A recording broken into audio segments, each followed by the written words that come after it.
Hello everyone. Welcome to the last part of the Pretend to be Mad Polyship challenge. SakuAtsuAranKita to close it all off. As always, special thanks to my lovely patrons and all of you who still watch my videos. Don't forget to subscribe to keep up with the uploads and check out the members only posts.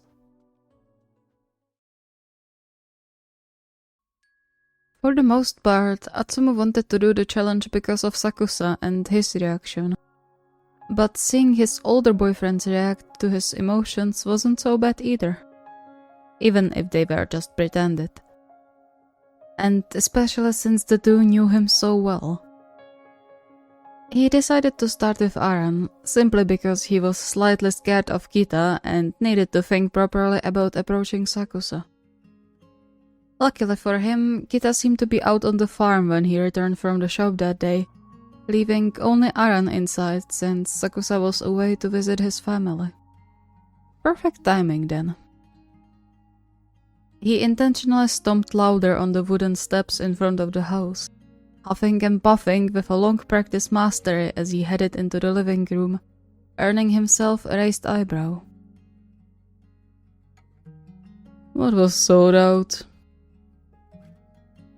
Atsumu just huffed again, perhaps slightly offended that Aran thought he was only upset because of lack of stock of his favorite snacks, and set the bags on the counter with a little more strength than necessary. Aran just sighed at that and continued reading one of the magazines Kita kept around for long evenings. Alright. But I'm guessing some snack would make it better, huh? Not really. Oh? It's that bad? Yes!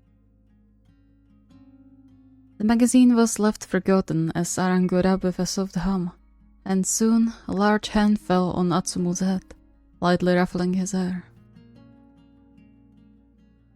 So what happened that got you so puffed up? I'm mad! No, you aren't. Atsumu turned to him in disbelief, his mouth opening and closing with no words coming out. He probably looked stupid, but that was beside the point when he tried so hard and still failed. Although maybe it wasn't a fail. Aran wouldn't come to him if he didn't believe him at least partially. And so he collected his thoughts, quickly evening his expression to not betray his intentions. How can you say that? I'm expressing my emotions and you are disregarding them. Chuckling, Aran gently pinched his cheek. I'm not. I'm just saying I know what it looks like when you are mad, and this isn't it. So, let's call your emotions by their real names, What is it? I'm not sure. He wasn't prepared for this at all. But Aran's gentle, almost parenting tone kept him from losing his mind. He thought about it for a while, trying to recall how his behavior could look like to someone who apparently knew him better than he expected, and then sighed. Fine, I guess I'm just annoyed. There we go. Annoyed at what? Don't tell me you squabbled with Osamu again. Maybe?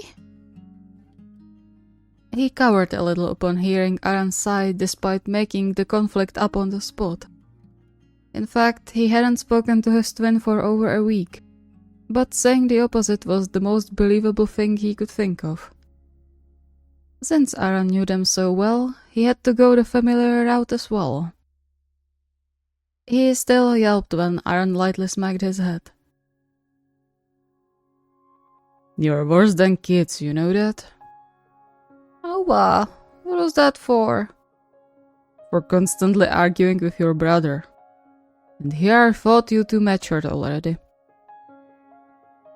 Atsumu let out a soft whine, rubbing the assaulted place on the back of his head while trying to look as hurt as possibly could. It's so cruel from you, you know that? It wasn't even my fault. But Aran was already shaking his head. a soft sigh leaving his mouth when he pulled Atsumu into a hug, and Atsumu melted. He always loved the feeling of Aran's arms around him, even back when they were still just friends. But ever since becoming boyfriends, he couldn't get enough of the warm hugs, so different from the gentle ones Kita gave, and the very much rushed ones he managed to coax out of Sakusa once every blue moon. Thinking about it, he hadn't gotten a hug from Sakusa in ages, even before he got sick. And the more he now wished to stay in Aran's embrace forever. Thanks. For nothing. Just talk it out next time, okay? Or, you can be the bigger person for once. I guess. The warmest kiss landed on his lips.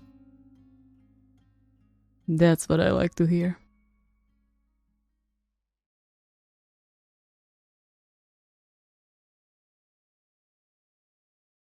He hesitated before entering the house, going through the prepared scenario one more time before he opened the door.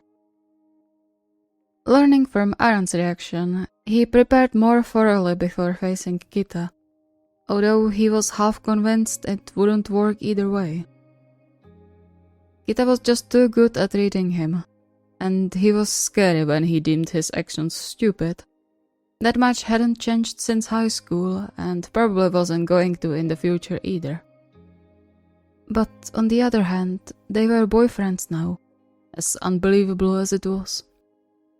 Surely he would cut him some slack for doing an innocent challenge, right? We will see, I guess. As dangerous as this was, he really wanted to see Kita react, and so he took a deep breath and finally stormed inside, making sure he didn't make too much noise, but still expressed his acted anger. Surprisingly, Kita wasn't in the living room, but the welcome call from upstairs soon solved that mystery for him. Don't knock the walls down. Shiver ran down Atsumu's spine with those words, despite them not being said in a harsh tone. Still as pointed as always. So cold. He didn't say anything and waited, sure enough soon hearing Kita coming down the stairs. What's the matter? I'm mad. Oh, really? Why so? He motioned to the couch before he sat down himself, tapping on the free space next to him. You can tell me what bothers you. Huh? It's always good to talk through difficult emotions. Come on, I'm here to listen. A soft groan of frustration with himself left Atsumu's mouth. He mentally berated himself for being so damn weak as he slumped next to his boyfriend, sheepishly rubbing the back of his neck. Well, I'm not actually mad. Oh? I mean, it was just supposed to look like I am. You know, to see your reaction. As a challenge. He cowered a little when silence followed his words. Sorry, I was just curious how you'd react. I see. He sighed, but then a soft smile curled his lips, easing some of Atsumu's anxiety. Well, I'm not going to lie, I'm glad you aren't actually upset. However, while I don't mind you being a bit silly sometimes, doing a challenge like this could go wrong quite fast, don't you think? I know, I'm sorry. Good. As long as you know that, it's alright. Only then Atsumu allowed himself a bit of relief, glad that Kita didn't seem upset with him in turn. It was difficult to say sometimes, but the fingers gently playing with his hair were a good indicator. They sat together in a much more peaceful silence than before, until Kita spoke up again. Say, Tsumu, Is everything alright between you and Kiyomi? As a couple, I mean. Atsumu paused, stunned by both Kita's use of his shortened name and the question itself. I think so.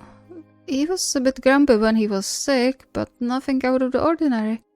We didn't argue or anything. Why? I'm just wondering if you two talked about your relationship recently. Not really. Should we? Is something going on? Kita looked away then, and for the first time since he could recall, Atsumu found him looking torn. I think you two should talk when he comes home. Okay, if he'll want to. You know how he gets when he doesn't want to talk. He tried to ease the sudden heavy atmosphere, but something about the way Kita smiled worried him.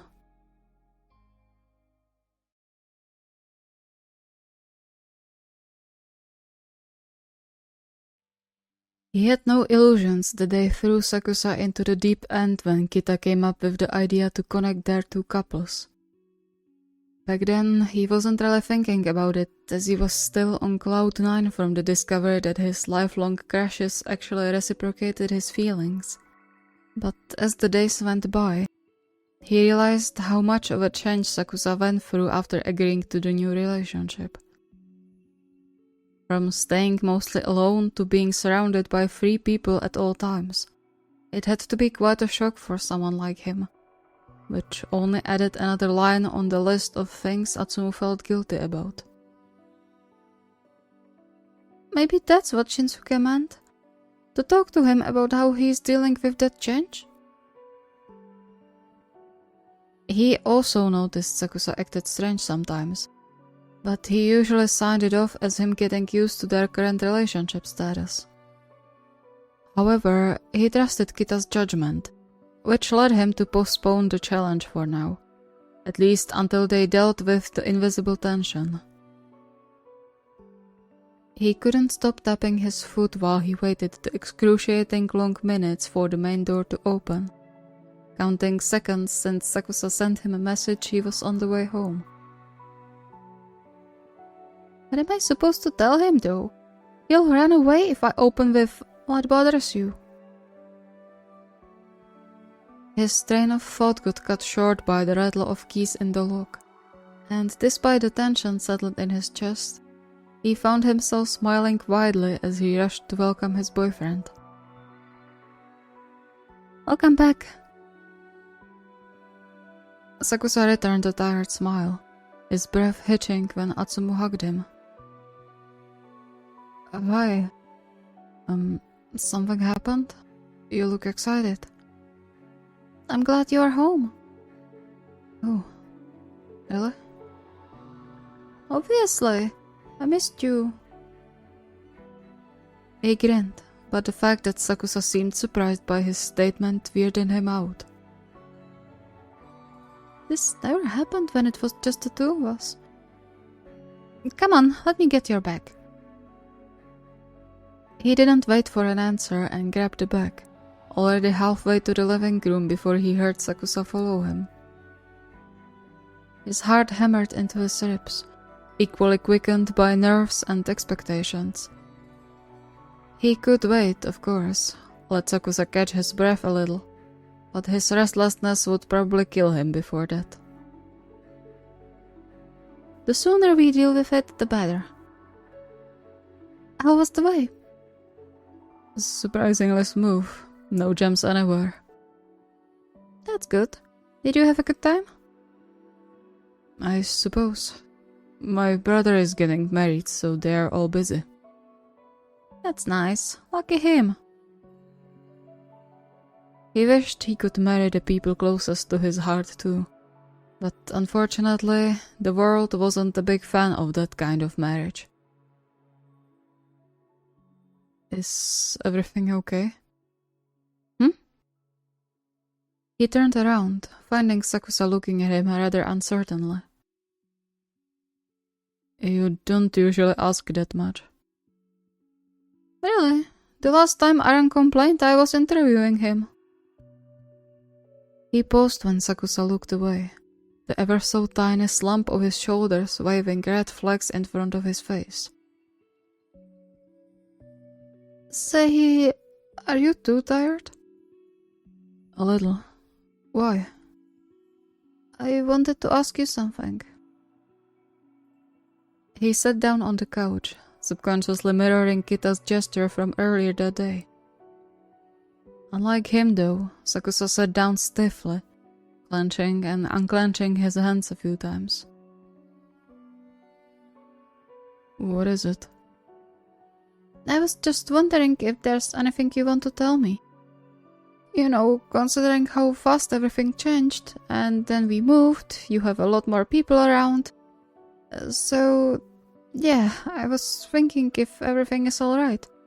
With us, I mean. He inwardly kicked himself for not formulating his thoughts better, but he was sure Sakusa understood. He was smart, he always did. Does it matter what I think? Atsumu froze, the careful, almost guarded voice so atypical for Sakusa raising alarm. Of course it does. You're my boyfriend. If something doesn't feel right, I'll try to make it better. It's fine. I need more time, I suppose. Okay, that's easy enough. He reached over to hold Sakusa's hand, trying for a supportive smile. You can take as much time as you need. We'll wait. But if anything changes, talk to us, okay? Either of us. We'll listen. For the longest while, Sakusa didn't say anything, just pressed his lips together and looked down, staring at their still connected hands. Atsumu led him, trying to figure out what was happening in his boyfriend's head. Unfortunately, unlike with the subtle gestures and expressions, that was something he hadn't managed to master yet despite the long years they've been together, leaving him in dark. Thanks. It was so quiet Atsumu almost didn't catch it. Of course, that's what we are here for. He smiled and squeezed Sakusa's hand a bit tighter. However, the feeling that he was missing something very important didn't want to go away. How about we go out tomorrow? Just the two of us. Won't Shinsuke need help with the harvest? It's fine. He said he finally managed to hire some hands to help out, so he won't be alone. Come on, let's do a little date. Sounds good? Sakusa still seemed to hesitate, the inner struggle very much visible on his face, which in itself was a bad sign, and then gave a small nod. Okay, sounds good. Atsumu rejoiced. He gently tugged Sakusa into a short kiss, hoping that he could learn something more if they spent time together outside the team, or at the very least, helped Sakusa come to different thoughts. Thank you so much for watching. I hope you enjoyed. So this part was supposed to be much more dramatic than it ended up being, but I kinda changed my mind from my initial plan, especially with Sakusa, obviously. But yeah, we are going to continue in his struggles and all that nice stuff that you like watching on this channel. And yeah, we are going to be moving on some other challenge, however not right now because I want to start with the winter stuff before I start a new Polyship challenge. So that's that, but there will be some Polyships in the winter specials, so no worries. If you have any requests or ideas, the request form is linked in the video description. See you next time.